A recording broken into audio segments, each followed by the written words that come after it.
warahmatullahi wabarakatuh. My name is SAFIRA. I come from SDIT ALBAB. The treasure house. A long, long ago in the land of Egypt, there lived a chief known as the children of Israel.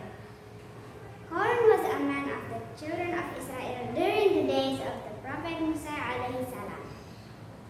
Harun became so rich that the keys of his treasure are too heavy even for several strong men to carry. Instead of being grateful to Allah, he chose to be hide as he was much better than others and to treat them kindly. His people told him how wrong this was and asked him to spend on charity and good works from the wealth which Allah had given him. But he argued that the wealth which he due to his own knowledge and cleverness.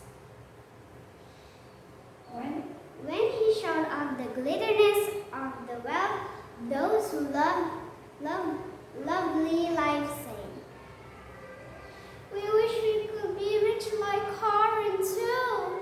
Certainly, he is a man of a great good fortune. The Prophet Musa cursed Harun so that Allah made the earth swallow him up along with his treasure house. Seeing this terrible of Harun, those who on the day before had a long to be like him began to say, "Behold, Allah give much one and little who won their places."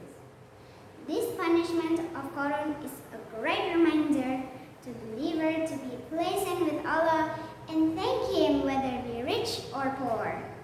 Wassalamualaikum warahmatullahi